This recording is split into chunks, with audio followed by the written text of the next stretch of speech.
Welcome to the Faithful Five podcast. Very excited to have Chet Paul Walsh here with us today.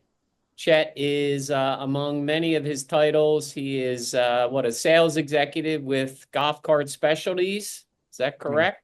that is correct. Uh, Father of three and a one of the top amateur golfers in the Philadelphia area. So, Chet, let's get started. Tell us a little bit about yourself. TC, thank you very much for inviting me on. You and I have been going back and forth about this for quite a while, so I'm glad we can make it happen. Um, as Tom mentioned, I do get to play a little bit of amateur golf in the Philadelphia area. I'm more of a has-been these days. I am a father of three children. I have a daughter that's 20 at the University of Alabama, my daughter Delaney, daughter Bridget, who is 19 at NYU, and then a son, Will, who is a senior at Radnor High School, but already committed to go to Florida Gulf Coast in the fall. Awesome. And so you have three children in college at once. I will next year. It's going to be a fun year, TC. I don't know how many Okay. Eagle games you will be seeing me at, but we will try and make it happen. Well, as I've said, if I didn't have my faith, some of those multiple college years, I don't know whether I would have survived. So tell us a little bit about, at what point did faith start to play a role in your life? Was it did something trigger it? Was it instilled in you as a child? Give us some background on your family. I would say faith started obviously at an early age, growing up as the 13th of 15 children. My father, Bill, who attended Mass every single day of his life, even up until right before he passed in 2013. He thought he was going to be a priest when he figured he had an interest in women. He figured he better find a woman that wanted to have at least 10 kids. So his quote was, in order to still be considered a good Catholic in God's eyes, I need to find a woman to want to have at least 10 kids. So as my mother said, they oversubscribed. So it's eight girls, seven boys. And um, I personally was the first one born in our house in Haverford, PA, where we were at the Our Mother of Good Counsel parish and spent the next 21 years living in that house and attending Our Mother of Good Counsel parochial school. And my father was at our OMGC for Mass every single morning. And his routine included, after those 6:30 Masses on Saturday morning, stopping at the Acme for the weekly food pickup. And we better be waiting at the front door when he walked in to unload at about 8 o'clock on Saturday morning. So what did you think of as it's interesting. Your dad went to mass for at morning mass for years and decades. Like younger Chet, what were you thinking of that? What kind of impression did that leave on you? I guess yeah, I knew it was a man who cared about his faith, who cared about his family, and his prayer list probably was longer than anybody.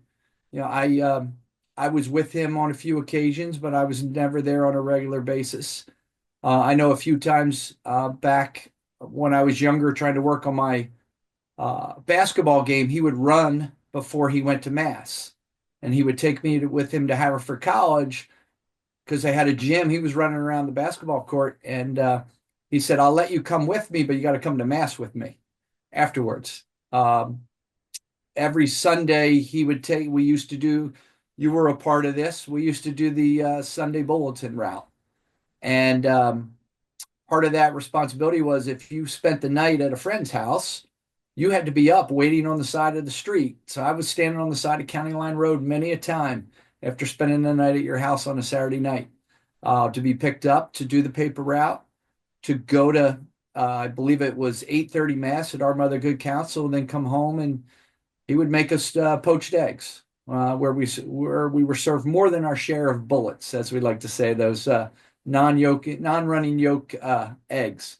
But just watching him in mass and how he prayed and how he was focused during mass, even with all the commotion of having the three or four of us with him, and knowing that he was going every morning to pray for us, to pray for our mother, and pray for all his friends that he had on his prayer list. Okay. Wow. I have a bunch of questions there, but we'll keep it moving.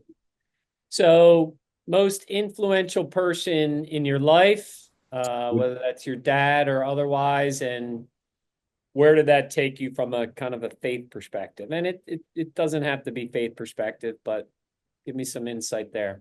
It's definitely my father. Watching him, watching all the connections. One of the, I guess the bigger impact, and my mother felt this way, but I kind of knew it because I watched him connect to enough people over the years. Just to remind you, he was the executive director of the golf, or excuse me, I mean, he was the president of the Golf Association of Philadelphia for 3 years. He served 13 years on their executive committee. He was very involved in the J. Wood Platt in raising money for that, and set all sorts of records in the time that he was involved in leading the Philadelphia Country Club J. Wood Platt committee and raising funds. But at his funeral, it was amazing how many, and my mother kept commenting on this, is how many young people came up and came to the wedding, or excuse me, came to the funeral and talked about how much my father had meant to them, and how much he influenced them, and just kind of watching when he interacted with them at golf tournaments. If he was working, I was playing in it. Um, just it, and I knew this, obviously when I was younger, but the impact didn't really set in till I got older, to watch him interact and see those benefits that I could also use in my professional life. Um, to realize that this is somebody I need to try and emulate as much as possible. Was I going to go to mass every day? No, that's not my it's not my thing. But I'm there as many Sundays as I can get to these days, and a lot of that has to do, I think, watching my father and doing that. But how he handled himself, how he conducted.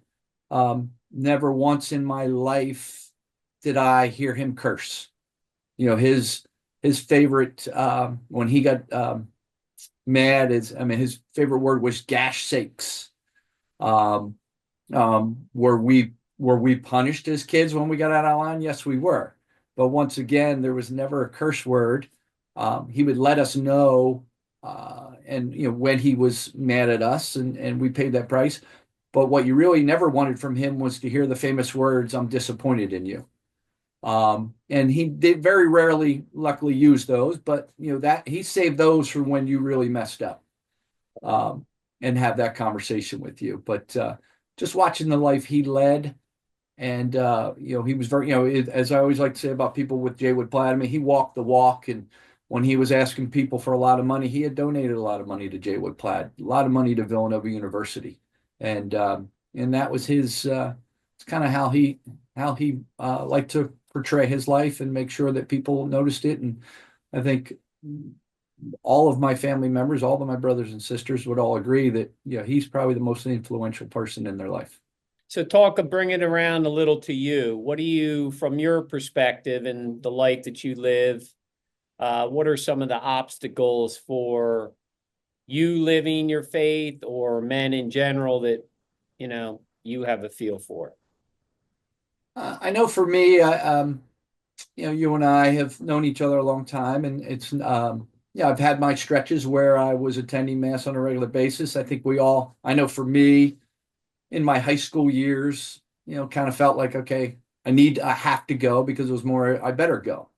Um, in college, I went to Villanova, and it was the opportunity to go to mass in the evenings and nighttime was great, but I still didn't attend every week. I would say, it's funny, when I met my wife, Cindy, she was a regular mass attendee.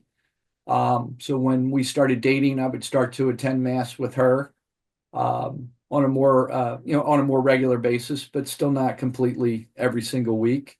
I'd say it wasn't until I had my kids, and that I really kind of started to look at how my father did it and tried to direct us, that I tried to get myself, we were bringing them with us. We wanted them there. We sent them to St. Catherine of Siena. Loved the structure and discipline there, but also knowing that the faith would be there for them. And have I been the greatest Catholic in the world? No. And are there still weeks I'm going to miss? Yes. And do I feel bad about that? Yes. All the time? No. I mean, maybe, if there's one thing I was Always amazed at my father. My father was an avid golfer, and he played he would pretty much play every Saturday and Sunday at Philadelphia. And yet, if he had an early tee time, he found a different mass to get to still be able to get to mass before. Whether, this was before they had the Saturday night vigils. He would have been a regular at the Saturday night vigil, back in the day. But if there was a 6:30 mass in Conshohocken and he had a 7:45 tea time, because he'd normally go to the 7:30 or 8 o'clock, say at Our Mother Good Counsel, he was going down into Conshohocken. I think it was St. Matt's, just on the other side of the bridge there. He would go there. He knew, but he made that effort. I'm not the greatest at that when I have my conflicts, but I do try and take advantage of that Saturday night vigil. Obviously, I've seen your sister there enough over the years at St. Catherine's. That was one of her regular masses. So So in the obviously your father prioritized, we all try to prioritize. There's times where we're better at it than not, but talk a little bit about your busy schedule and some of the things that you do to prioritize, and not just about mass, but about the kids, or dealing with the stress of a job, or dealing with the stress of paying for, three tuitions, that kind of stuff, and the role your faith plays in that, or your spirituality, however you want to define well, it.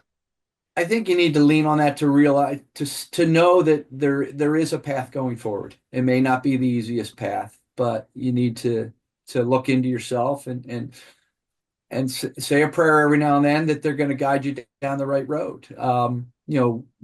My wife Cindy travels a lot, or has had stretches, especially when the kids were young, where she traveled a lot. I have the flexibility in my job, with Golf Car Specialties, to work from home, to be able to do stuff and set my schedule, that I was able to help us out through that. I think she would, early on, because the kids were young and growing, I think she was being too hard on herself, feeling guilty about traveling. But as we all know, every relationship takes give and take, and um, you still have to provide for your family, and that's what she was out doing.